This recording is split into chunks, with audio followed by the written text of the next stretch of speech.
¿Cómo hacemos todo esto? Nuestra estrategia tiene dos frentes. Primero, la focalización y luego la diferenciación. Empecemos por la focalización.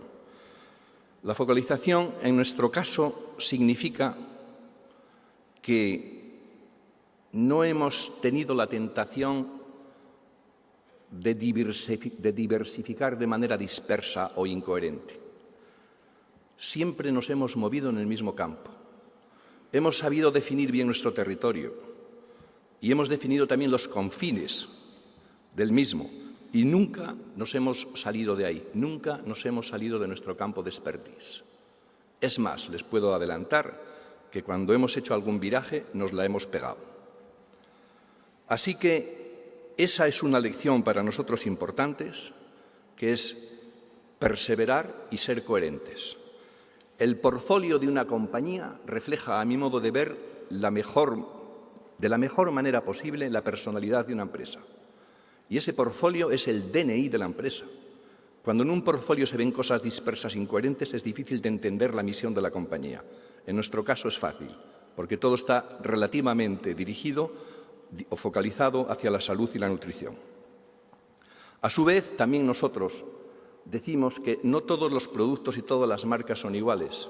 De vez en cuando sale un pura sangre y cuando sale hay que tener la clarividencia de detectarlo y darle, digamos, los mejores recursos de una manera absolutamente discriminante para que corra más rápido. Y eso lo hacemos con una visión y un focus de toda la compañía. No solo es el departamento de ventas o el departamento de marketing. Hasta tal punto que las marcas clave, en nuestro caso, tienen un team, un equipo especial altamente especializado que trabaja como si fuera una empresa totalmente independiente, evidentemente coordinada. La segunda pata de la estrategia, en nuestro caso importante, es la diferenciación. Nosotros entendemos que si no eres diferente, no tienes identidad propia. Y si no eres diferente, eres prescindible, lo cual es grave y altamente arriesgado. Por eso creemos que un buen mensaje es que si no tienes diferencias, mejor buscarlas, si las tienes, comunicarlas y, evidentemente, siempre que estas diferencias sean relevantes. Por eso, esas dos patas que nosotros decimos, la innovación y la comunicación, entendemos que son vitales en nuestra estrategia. La innovación para serlo, la comunicación para parecerlo como la mujer del César. Y como aquí vamos a hablar de innovación, vamos a centrarnos exclusivamente a partir de ahora en innovación. ¿Por qué innovación? Porque según Nielsen, la innovación supone una cuarta parte del crecimiento de las ventas de las empresas.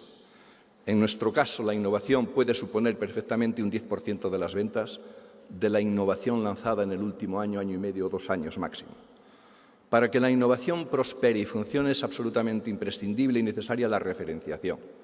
Y esa es una cooperación necesaria que nosotros siempre pedimos a nuestros clientes. En nuestro caso quiere decir que tenemos una relativa facilidad en el sentido de que hasta un 70% de la distribución ponderada normalmente se consigue en las primeras 3 semanas de vida del producto, lo cual realmente es muy importante. En segundo lugar, la innovación es la facilitadora de la creación de nuevas categorías de producto. Este es el mejor ejemplo que yo les puedo contar. La categoría de leches fermentadas con caseí, estamos hablando de todas las marcas que giran alrededor de Actimel, que es nuestra marca, no existía hace 13 años. La creamos y ahora muchas marcas están alrededor de este mercado con unas ventas crecientes que ya son superiores a los 400 millones de euros y yo diría además con una característica específica, y es que la innovación no debería robar cuota al vecino, no debería ser caníbal, porque si lo es que no está innovando, está sustituyendo productos.